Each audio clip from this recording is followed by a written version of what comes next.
boa tarde! Hoje é dia 14 de outubro, hein? Está começando mais um programa dos Fundos Imobiliários. Eu sou o professor Arthur Vieira de Moraes. Se você ainda não me conhece, muito prazer. E para quem me conhece, prazer em tê-lo novamente aqui.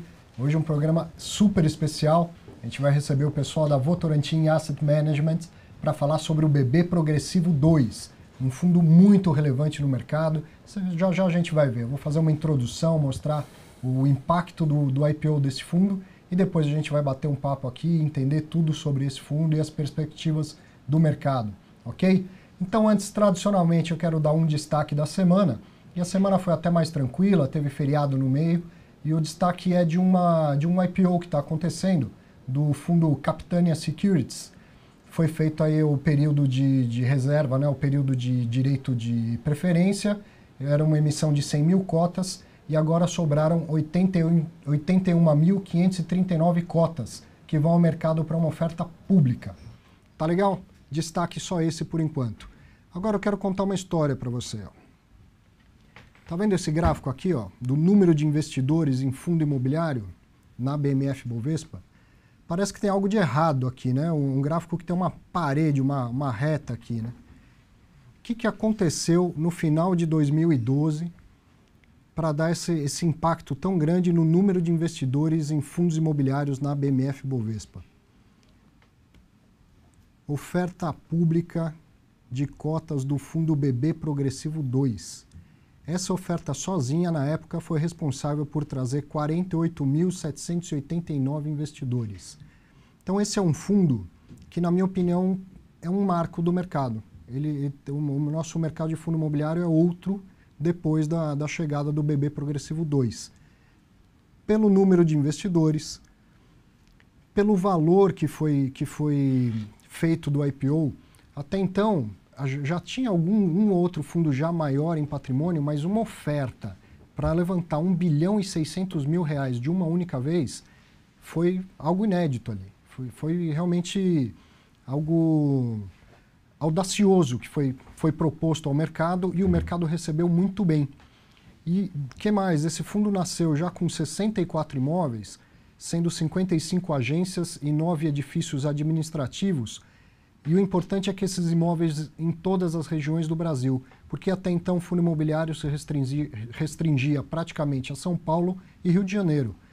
Chega o BB Progressivo 2, e principalmente por conta das agências bancárias, e espalha o conceito de investimento via fundo imobiliário, e principalmente a propriedade de imóveis dentro de um fundo imobiliário, para o Brasil todo, para todas as regiões.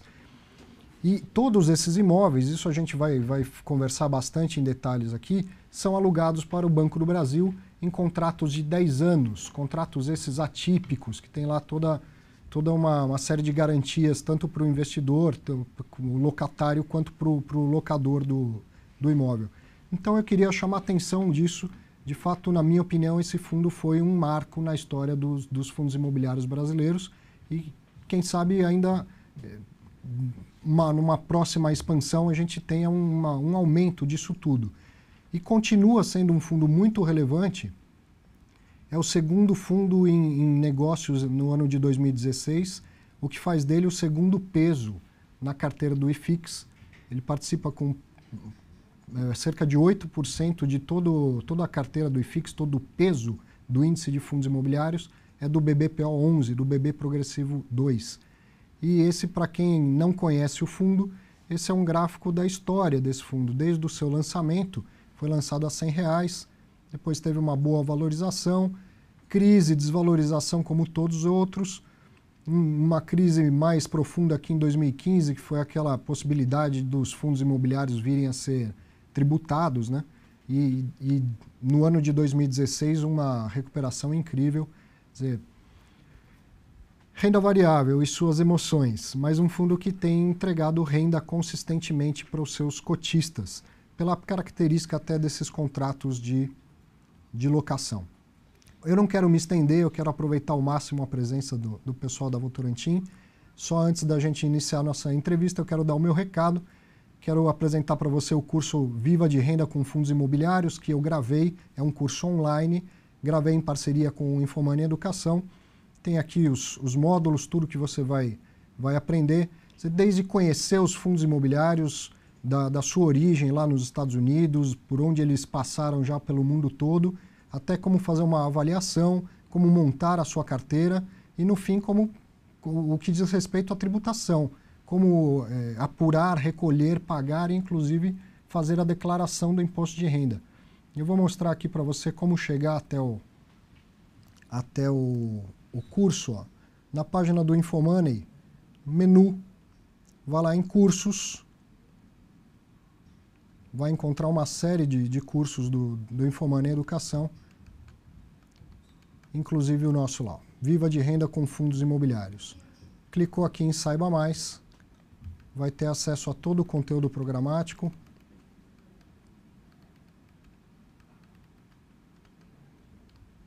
Os módulos todos abertos para que você tenha ciência de tudo que vai ser tratado no curso, tá bom? Tá dado o meu recado, espero que te ajude. Eu vou deixar aqui para quem está acompanhando online já um link. Basta clicar aqui e já vai chegar lá no curso. E agora, sem mais delongas, já estou aqui com o Mário Okazuka. Mário, muito obrigado. Esse mundo é muito pequeno, né? A gente estava conversando, eu terminei o meu mestrado agora há pouco, o Mário também já fez um mestrado, fez uma dissertação sobre fundos de investimento imobiliário e a dissertação dele está citada na minha como uma das referências. Eu já conhecia o trabalho acadêmico do Mário e hoje estou tendo a oportunidade de conhecê-lo pessoalmente para bater um papo. Muito obrigado, Mário, por ter atendido aqui o convite, né? Obrigado a você, Arthur. Obrigado a todo mundo que está nos assistindo. Prazer aqui, em nome da Votorantim Asset, realmente falar um pouco desse fundo imobiliário. Como você disse, foi um marco dentro de toda a história dos fundos aqui na indústria brasileira. Foi, sem dúvida. Pela expansão para o país todo, pelo tamanho da oferta, pelo número de investidores que trouxe, ainda, na minha opinião, não foi superado esse marco. E contribui muito com a história dos fundos imobiliários, né? Então a gente fez um roteirinho para bater um papo, e eu acho que é interessante a gente pensar que está falando para o mercado como um todo. Uhum. Tem o cotista específico que está cheio de dúvidas aí, está cheio de perguntas mandando para a gente, mas tem um pessoal que ainda não conhece sequer o mercado de fundos imobiliários e ainda não conhece o BB Progressivo 2. Então eu vou começar esse papo com perguntas mais abertas, mais genéricas, para a gente apresentar para o mercado como um todo. Então, como a gente viu aqui, esse IPO foi mesmo uma operação ousada, né? Como foi esse processo de estruturação? De quem partiu? Foi uma iniciativa do Banco do Brasil? Foi uma iniciativa do Votorantim? Como foi essa história? Tá. Esse fundo, ele tem uma história que não começou em dezembro de 2012, quando foi feita a oferta secundária. Começou muitos meses antes. Nós e o Banco do Brasil, existe um contato bastante próximo, né, de operações que foram desenvolvidas em conjunto anteriormente, e surgiu então uma oportunidade dentro do banco de proceder ou desenvolver a sua desmobilização. Havia uma quantidade muito grande de ativos ainda dentro do balanço e, naquele momento, os fundos imobiliários se demonstravam como uma saída bastante interessante.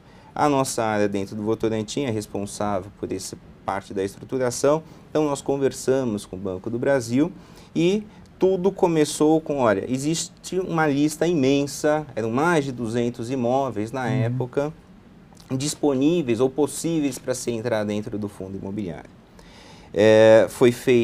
Foram feitas diversas reuniões com diferentes níveis hierárquicos dentro do banco, porque nós tínhamos um objetivo de montar um portfólio que fosse atrativo no final do dia para o investidor. Claro. Então, como você mesmo disse, um item importante era a questão da localização geográfica. Onde estão esses imóveis? Né? São pontos que têm uma atratividade bastante importante para os investidores. O investidor de fundo imobiliário, ele gosta de passar na frente do imóvel, olhar e falar, eu tenho um pedacinho, tenho um tijolo daquele prédio. Né? Então, tinham que estar em locais que tivessem movimento, que fossem atrativos, que as pessoas reconhecessem aquilo como sendo um imóvel do Banco do Brasil, que estivesse lá ocupando há algum tempo. Então, Isso foi um primeiro bloco. Em segundo, é lógico, a gente passa por um processo de negociação. Claro. Nós seríamos administradores, hoje somos administradores, gestores desse fundo, e você tinha que montar alguma coisa como uma negociação de compra e venda de imóveis. Quanto que você quer me pagar, quanto eu quero te vender, passamos nessa discussão. O negócio tem que ser bom para todo mundo. O negócio tem que ser bom para todas as partes. E, consequentemente, a questão do preço ia justamente em decorrência do valor a ser pago pela locação. Então, foram feitas diversas pesquisas dentro do mundo dos investimentos imobiliários, qual era o yield que estava sendo pago dentro daquele determinado momento. Então, os edifícios, eles tinham que prover uma receita suficiente para se pagar aquela renda imaginada dentro da oferta, né? E adicionalmente aí, também você sai de uma conversa de compra e venda e entra dentro de uma conversa de valor de locação.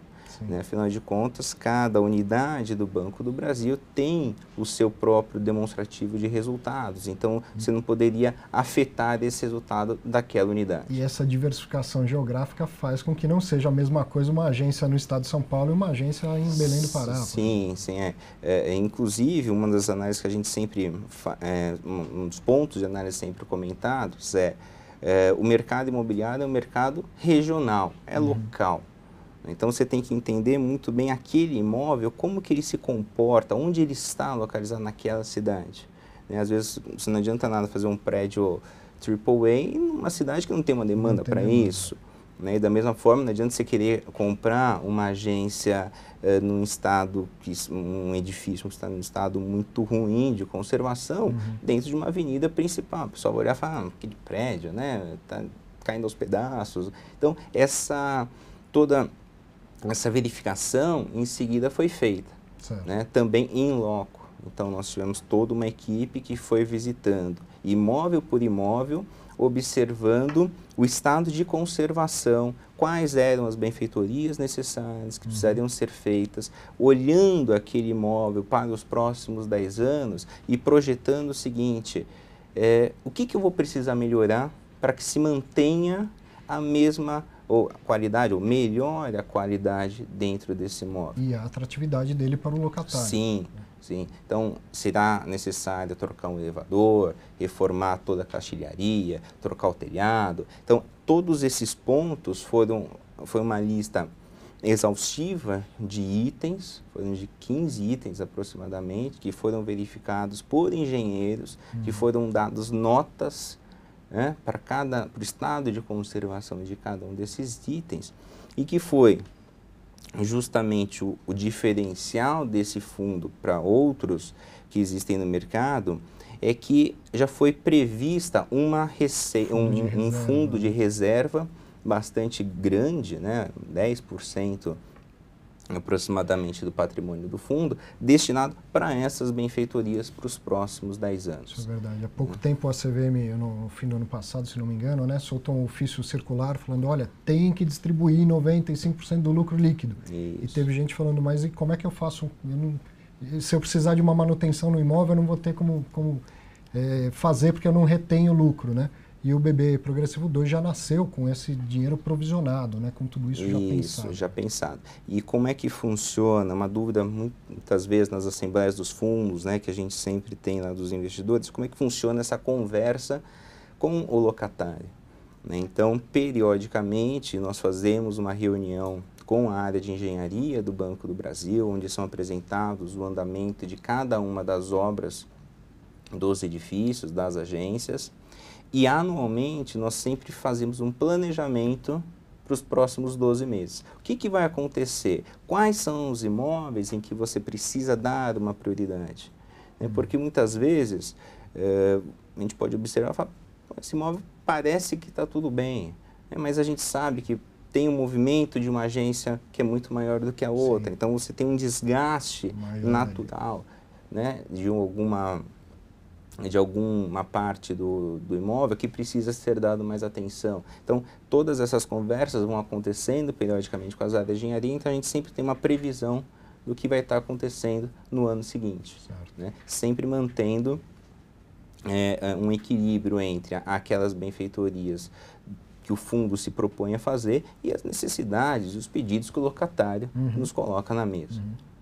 A gente tem que lembrar que é uma relação que não é diferente de ter um imóvel alugado. Você tem um locatário que te interessa, que é parte, é seu cliente também. O cotista é seu cliente e o locatário é seu cliente. Sim. E o relacionamento tem que ser bom e tem que ser perene, tem que ser duradouro. Então todo mundo tem que ser bem tratado nessa relação, né? Às vezes o cotista não se dá muito conta disso. E se o locatário está passando por uma dificuldade, não há problema nenhum em, como estratégia de retenção, fazer uma concessão, fazer uma reforma a mais, dar algum agrado ao seu locatário. É assim em qualquer negociação imobiliária, né? Bom, passado 4 anos do início do fundo, a gente viu foram quase 50 mil cotistas. Quantos são hoje? E desses, quantos são institucionais? Tá. Hoje, o fundo ele tem aproximadamente 25 mil cotistas. Né? Então, muita gente que entrou dentro da oferta, vamos lembrar que uma oferta que teve uma demanda de 10 vezes mais ao valor ofertado. Então, muitos investidores acabaram ficando com um saldo muito pequeno, né, e fez com que saíssem do fundo Frustrou muita gente, né? Quem fez uma reserva para investir 100 mil reais ficou com 10 mil reais. Tal, Então, isso acabou fazendo com que muitos saíssem. Então, hoje a gente tem 25 mil investidores, mas ainda um portfólio bastante grande, né? Uma quantidade muito grande olhando a indústria. Só que institucionais hoje são aproximadamente 70, 80 clientes que nós temos institucionais, isso contando fundos de investimento, previdências, instituições financeiras. Né? Então ainda é um percentual muito pequeno de quantidade dado toda o... Mas em comparação com outros fundos da indústria, a gente não tem esse dado aqui para falar, mas acredito que seja mais institucionais do que na maioria dos outros fundos. Né? Sim, sim. Acho Até que pela liquidez que o fundo tem, é um dos grandes problemas que o institucional isso encontra. mesmo. Né? E a gente falou um pouco da locação. Para quem não sabe ainda, o contrato de locação desse tipo de imóvel é o chamado contrato de locação atípico. Então ele não tem revisional, ele é um contrato por 10 anos, sem revisional. E, por outro lado, a multa, caso o locatário queira sair do imóvel antes, é o total de aluguéis que faltam a pagar. Então, imagina que a gente faz um contrato com o Banco do Brasil de 10 anos e no 3º ano o banco fala, olha, esta agência eu não quero mais. Isso acontece, os bancos podem perder interesse comercial por uma região e tal. Não tem problema, ele vai pagar de multa os 7 anos que faltavam. Então, na prática, é como se a agência tivesse ficado alugada há 10 anos, correto? É isso mesmo. E aí, em alguns casos, em outros fundos de agência bancária, existe uma cláusula que, ficando um imóvel vazio, o administrador não pode alugar aquele imóvel para um outro banco ou vender para um outro banco concorrente. Isso acontece no BB Progressivo 2? Acontece, sim.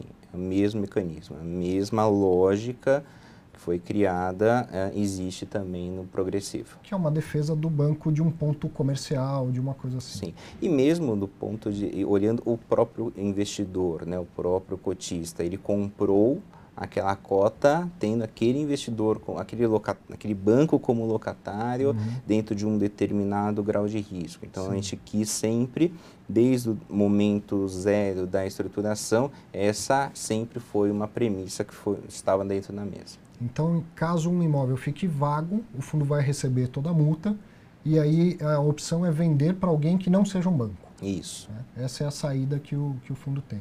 E normalmente são imóveis em pontos comerciais, em pontos de passagem, pontos interessantes, né, comercialmente falando.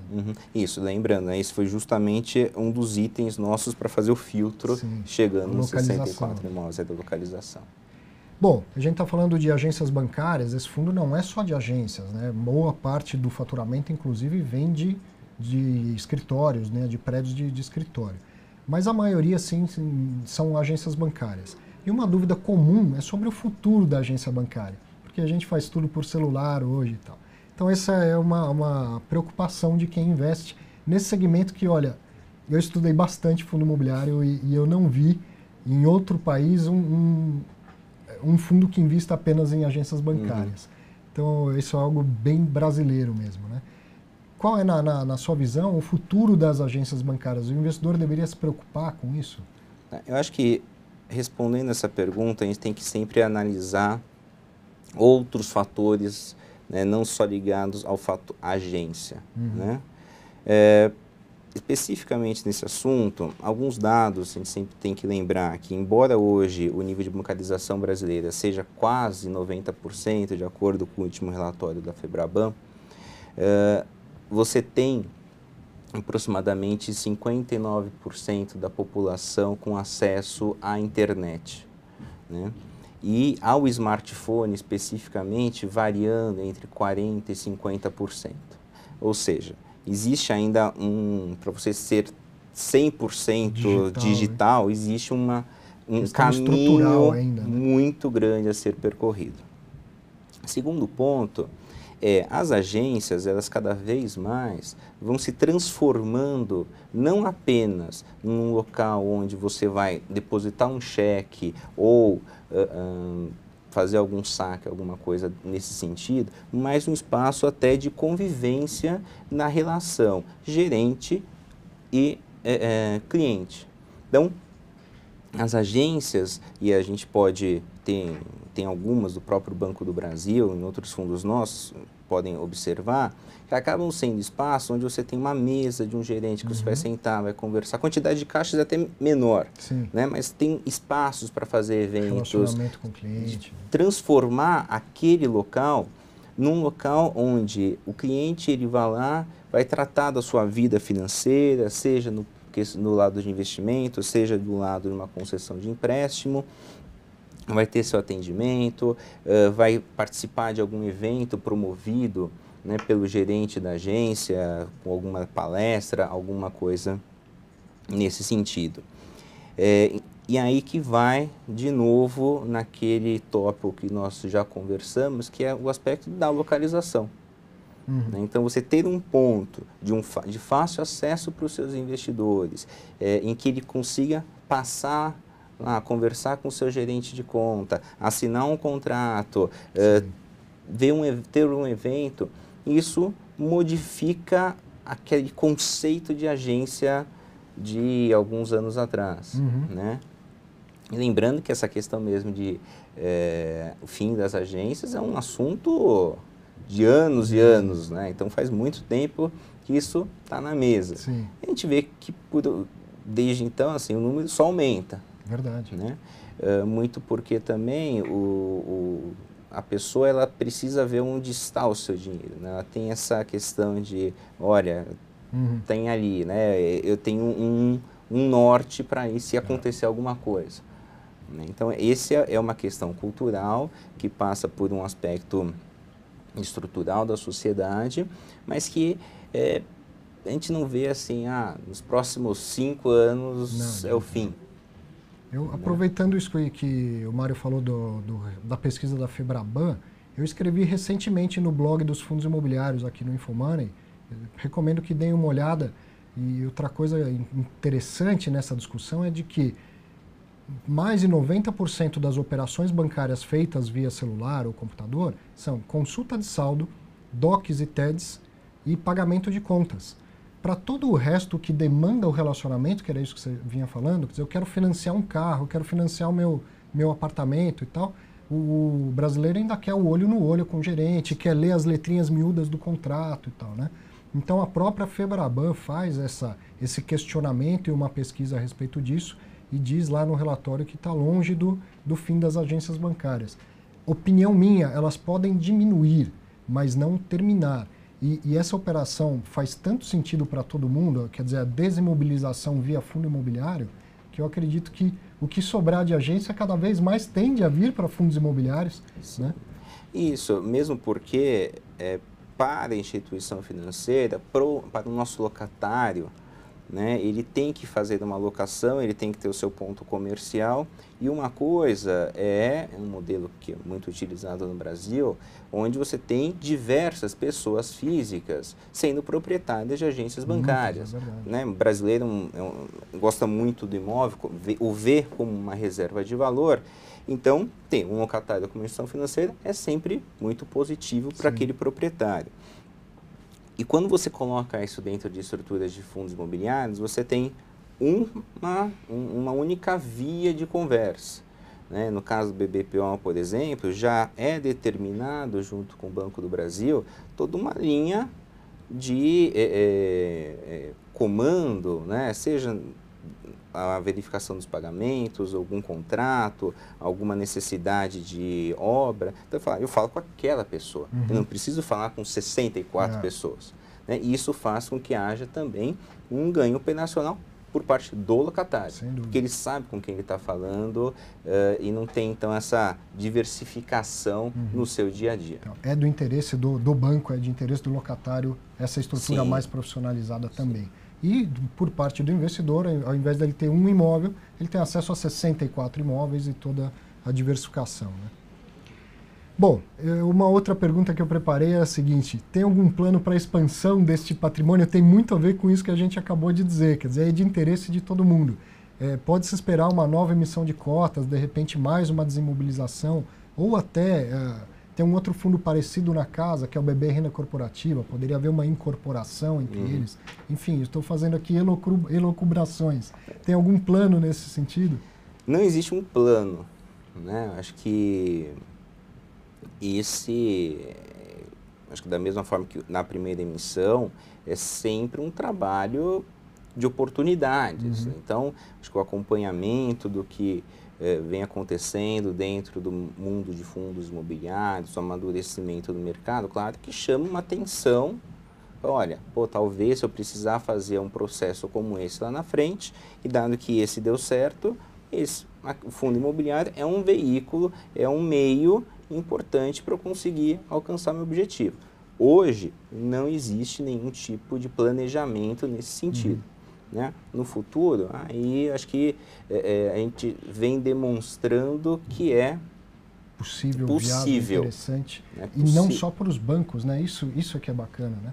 Poderia ser para uma rede de farmácias, poderia ser para qualquer ponto de varejo, né? Sim. Eu queria até chamar a atenção disso. Se você tem muitos imóveis, sua empresa tem muitos imóveis, procure aí no Google ou no Google Acadêmico a dissertação do Mário, porque ele fez todo um estudo do quanto isso é vantajoso para o proprietário dos imóveis, tá certo? É isso mesmo. Faz muito sentido para o banco, porque o banco pensa em finanças 100% do tempo, mas muitas vezes tem empresários aí de empresas de médio porte, até grande porte, com um monte de imóvel e com dificuldades no seu balanço. Olha, você pode desalavancar a sua empresa facilmente via fundo imobiliário. Então, aproveite o estudo do Mário, dê uma olhada na dissertação dele, porque eu já li, está citada na minha, e é um trabalho primoroso, vale a pena. Obrigado.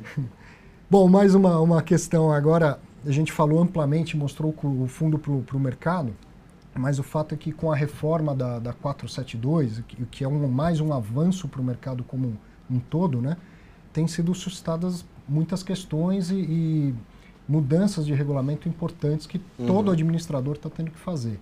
Não é diferente com o caso do BBPO e de outros fundos da casa, né? Então eu queria começar a fazer algumas perguntas mais específicas a respeito disso. Eu sei que então vai ter uma assembleia. Qual que é a data da assembleia? 27 de outubro. Dia 27 de outubro. Ela vai ser presencial? Vai ser presencial, mas aqueles que desejarem também mandar a sua declaração de voto dentro do nosso site, tem um modelo. Então a pessoa pode preencher as suas informações, assinar, reconhecer firma e mandar por correio. Então também. Isso é importantíssimo. São algumas alterações. Alteração de regulamento diz a regra que é preciso de votos que representem 25% das cotas emitidas. Não é dos presentes. Não é que nem reunião de condomínio, que aparece 10 e se 5 votarem a favor, resolveu. São de todas as cotas emitidas. É um fundo com cotistas no Brasil inteiro. Então, você que não está em São Paulo ou que está em São Paulo e não pode se deslocar até a Votorantim, entre no site, pegue lá o formulário e dê o seu voto, seja positivo ou negativo, mas é preciso que você se manifeste. O fundo é seu, os imóveis são do fundo e o fundo é seu. O Mário, ele é só o administrador, o gestor. Ele precisa te ouvir. Você precisa dizer sim ou não para as coisas que estão sendo propostas. E aí a gente vai tratar de alguma delas, como, por exemplo, a taxa de administração, que, claro, é um assunto de interesse enorme do investidor e do administrador. Claro. Falamos aqui até na entrevista com o Sérgio Beleza, ele defendeu até o aumento da taxa de alguns fundos, tá? Para você ter uma ideia do nível da conversa. Então, eu queria saber isso, como deve ficar ou qual a proposta para como fique a forma de cálculo da taxa de administração. Perfeito. A instrução 571, que é o que altera a 472, ela determina que para fundos listados, né, a taxa de administração seja um percentual do seu valor de mercado. Porém, a Assembleia pode, né, aprovar algum outro tipo. Mas especificamente no BBPO, a gente tem uma situação diferente dos demais fundos do mercado. Por quê? Porque o BB progressivo, a taxa de administração dele já é fixa. Então, quando inclusive nós conversamos informalmente com a CVM, ela já colocou inclusive esse ponto em alguns eventos. Você não precisa fazer alteração dessa taxa de administração, dado que ela é fixa. E por que eu falo que ela é fixa?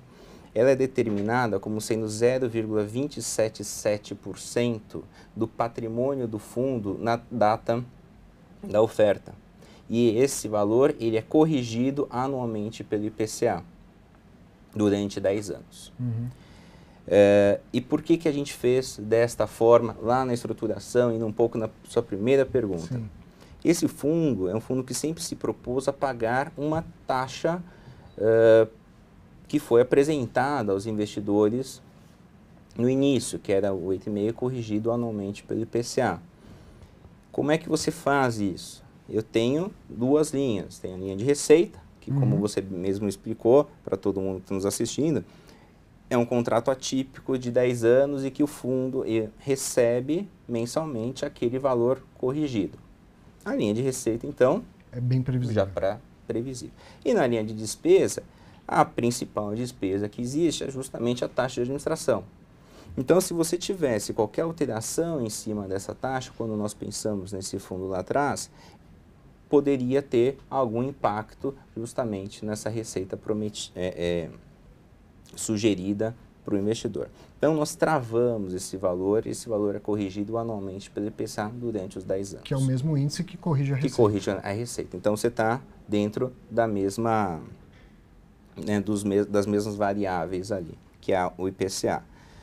Após os 10 anos, e é isso que é a nossa proposta justamente na Assembleia, é que aí siga o que está sendo colocado pela CVM.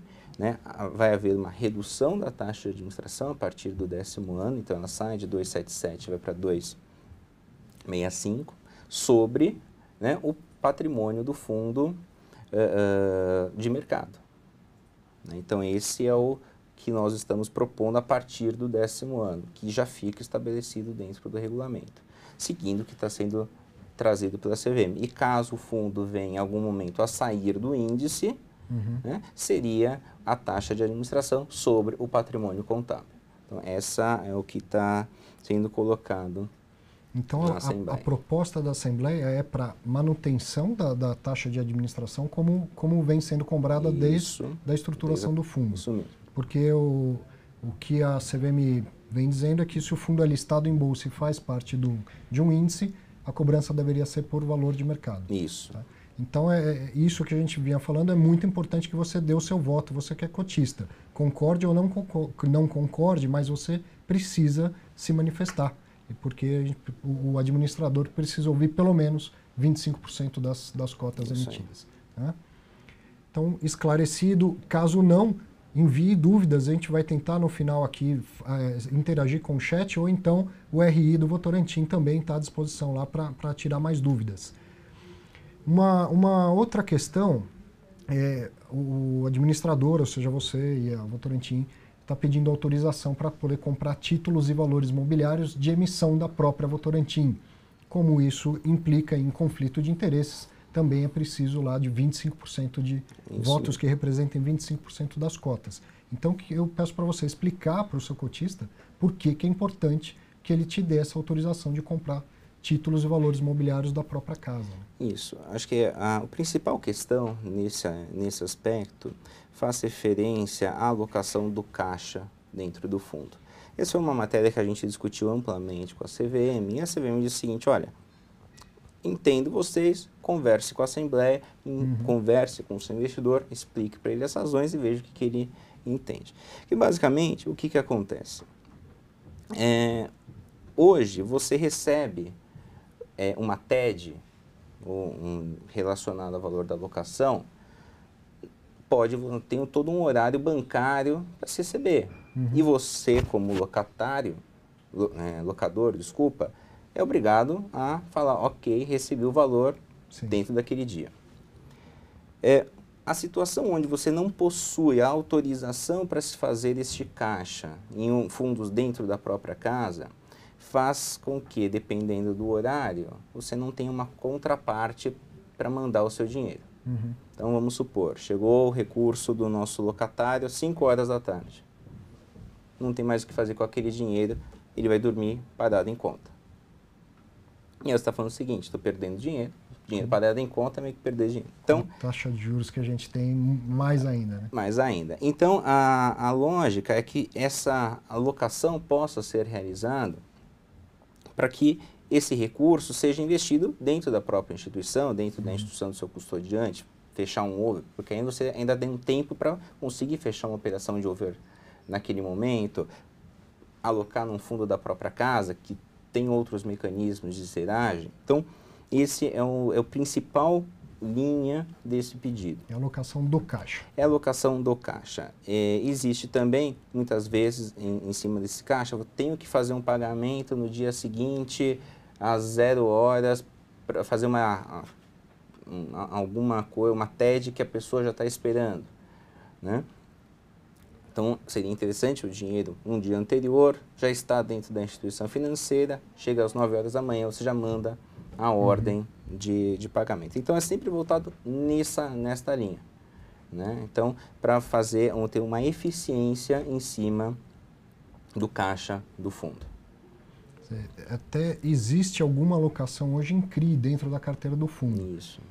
Dentro dessa estratégia de alocação de caixa ou o dinheiro do fundo de reserva? É o dinheiro do fundo de reserva, né? Então, você imagina, eu tenho nós tínhamos no início já, né, 150 milhões aproximadamente dentro de caixa do fundo que eu vou gastar em 10 anos. Não demanda daqui 1 mês, 2 meses, não vou gastar 150 milhões no dia seguinte, assinar um cheque e entregar para todo mundo. Então, olhando para frente, vamos identificar ativos que me deem uma rentabilidade satisfatória e que eu não vá precisar dele nesse primeiro momento. Investimento próximo das demandas de caixa naquela época.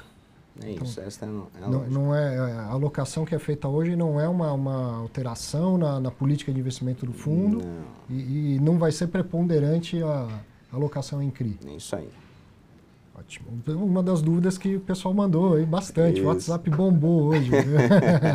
O fundo de crise, existem os fundos de crise, vamos lá. Muito legal a participação de todo mundo, né? É um produto que é diferente, você sabe, porque está na indústria de fundo, e uma assembleia de qualquer outro tipo de fundo não é como a assembleia de um fundo imobiliário. Né? O cotista vai lá e participa mesmo. Bom, a gente falou também muito aí da renda e até do reajuste pelo IPCA.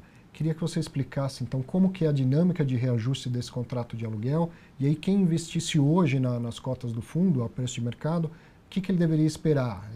Esse rendimento, ele é fixo, ele flutua, ele é reajustado de que maneira? Tá. Então, como eu estava explicando, né, a distribuição de rendimentos, você tem as duas linhas, seja a linha da receita e a linha da despesa. E que nós, desde a estruturação, buscamos travar muito essas duas variáveis. De forma que a distribuição hoje reflete os 8,5% lá de 2013, reajustado por IPCA anualmente. Então, hoje o fundo está pagando 0,95 mensal por cota. Centavos. 0,95 centavos por cota. Tem ainda mais alguns outros números depois dos 5, mas a gente sempre fica no 0,95. Esse foi o reajuste realizado no mês de agosto, pago em setembro. Então, historicamente, quem pegar todo o nosso histórico de distribuições vai sempre percebendo que nós temos o pagamento de setembro, é onde tem um reajuste dos 12 meses do IPCA. Então, é uma matemática mais simples, realmente, que é para atingir todos os públicos. Eu deveria ver o preço que a cota está hoje no mercado imaginar, eu paguei aquilo, mais minhas despesas de corretagem, emolumento e tal, qual foi o meu custo total, Isso. divido 95 centavos pelo preço que eu paguei, Esse eu vou é o seu encontrar yield. meu yield, a minha rentabilidade mensal. Perfeito. Agora, como ele estava explicando, tem a questão das despesas. E o fundo imobiliário é um ativo de renda variável. Pode acontecer uma despesa extraordinária e não num 2 meses a receita ter uma diminuição, claro. Pode vir a acontecer. Uma coisa que eu sempre falo para todo mundo é o imóvel, ele não é tão imóvel assim, né? Porque acontecem muitas coisas Sim. dentro desse imóvel. Então pode acontecer a necessidade de alguma despesa extraordinária, que é responsabilidade do locador, em que aí venha a afetar essa distribuição. Mas a princípio, tudo mais permanecendo constante, vamos seguir com essa estratégia de pagamento. Então, aproveitando que o imóvel não é tão imóvel, parece que houve um problema em Cuiabá. Uma agência que passou por um incêndio. Isso. Explica para o cotista, isso vai trazer algum impacto? Como é que está sendo tratado isso? Então vamos lá. Houve um incidente em uma das nossas agências no mês de abril, no final do mês de abril, que afetou parcialmente o edifício. Né? Então, o edifício é um edifício de um único andar, um edifício térreo, e afetou a parte onde funcionava todo o administrativo da Superintendência do Banco do Brasil, ali do Estado. Né? Em que momento que está hoje, foi entregue o laudo da perícia técnica da Polícia Civil do Estado, isso foi entregue para a seguradora, e agora nós temos então o término do trabalho da perícia da seguradora, que aí vai nos apresentar o seu resultado. A partir desse resultado é que a gente tem todos os subsídios necessários para sentar com o locatário, apresentar a situação e quais são os planos. Né? Você vai sentar, você vai fazer uma discussão com o locatário de todos os planos necessários. Tempo de ocupação, como vai ficar, o tempo de obra. Já tem empresas contratadas que fizeram a análise do que vai ser necessário de investimento. Então tem todo um passo a passo agora que nós somos obrigados a seguir. Lembrando que o fundo, o BBPO especificamente, ele tem, né, na sua cláusula de seguros, uma perda de aluguel de 6 meses. Né? Então, nós temos aí durante 6 meses essa locação garantida pela apólice de seguro. Certo. Então, isso vence agora no mês de outubro, então, em relação a esse imóvel, só que a gente está tentando justamente trabalhar com as reservas de caixa, com a valorização dos títulos mobiliários lá dentro para continuar fazendo a distribuição prevista para o investidor enquanto você tem essa modificação, essa necessidade de ajuste dentro desse imóvel, né? Mas que tinha uma participação pequena dentro de todo o portfólio. Que é uma das vantagens da diversificação de um fundo multiativo, né? É isso mesmo. Com uma participação tão grande. Muito bom, tá esclarecido aí para o cotista e principalmente para o nosso amigo Baroni, que queria muito saber disso. Um abraço, Baroni. Depois, mais uma dúvida aqui. A gente já avançou um pouco do tempo, mas eu vou aproveitar porque o papo tá bom e tá importante, né? Vai ter, então, uma outra assembleia lá do Fundo da Casa, que é do BB Renda Corporativa, né? Isso. E hoje aí o mercado ficou meio agitado com uma ideia de que pode haver uma nova emissão de cotas, porque é uma das coisas que está sendo pedida autorização. Então, é uma oportunidade de esclarecer o mercado. Vai ser feita uma nova emissão de cotas do BB Renda Corporativa? Assim? Acho que o que é importante, voltando na 571, né, ela trouxe uma inovação importante para a indústria, que é a possibilidade dos fundos trabalharem com capital autorizado. O que nós estamos trazendo na Assembleia do Renda Corporativa especificamente é a definição de um capital autorizado, maior do que aquele já emitido, de cotas emitidas. Por que disso? Veja, como você mesmo disse, e aqui a gente está sempre enfatizando com os cotistas, Alteração de regulamento é uma matéria que você precisa de 25% mais um. Bem difícil. É muito complicado conseguir alcançar esse quórum. Então, a nossa conversa que nós tivemos é: vamos nos deixar preparados, já que agora é um momento que a gente precisa dos 25% mais um, vamos já deixar preparados. Lá na frente, como a gente estava conversando em relação até ao progressivo, a gente não sabe muito bem o que pode vir a acontecer, né? Mas porque esse é um fundo que tem por objeto o desenvolvimento de novas agências. Então, se vier uma demanda, já tem um veículo pronto. Sim. Né? Então, o que acaba acontecendo? Ele vai consolidando justamente a nossa tese de investimento inicial, que é o fundo imobiliário, é um veículo importante para as empresas. E se eu já tenho um fundo que tem uma tese de investimento, que eu tenho já um locatário, e que talvez esse locatário possa em algum momento expandir, cara, está aqui, né? Então, e a gente acaba evitando custos para o próprio cotista, de chamar uma nova assembleia lá na frente, quando precisar, e o timing também. A gente sabe que as decisões empresariais são decisões que sempre necessitam de uma agilidade. E nós já estaríamos, então, com um fundo com capital autorizado, dependendo da autorização do pedido formal do próprio administrador para se fazer esta oferta. Então não é nada agora, pontual, não tem nenhuma oferta para sair, nada. É só um aumento do limite aí do cheque especial. Isso, do que você não vai utilizar. Tá bom, que não vai ser utilizado no curto prazo, né? É isso. Eu queria saber se a gente tem mais um tempinho. Temos? Mais 3 minutinhos?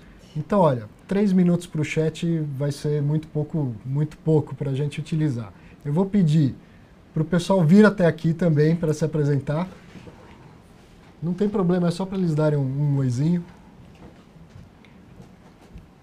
Tá aqui, ó, a Ana, que atende todo mundo, o pessoal da RI. Tudo bem? Esse aqui é o Alexandre, que está trabalhando com a gente agora na área de RI.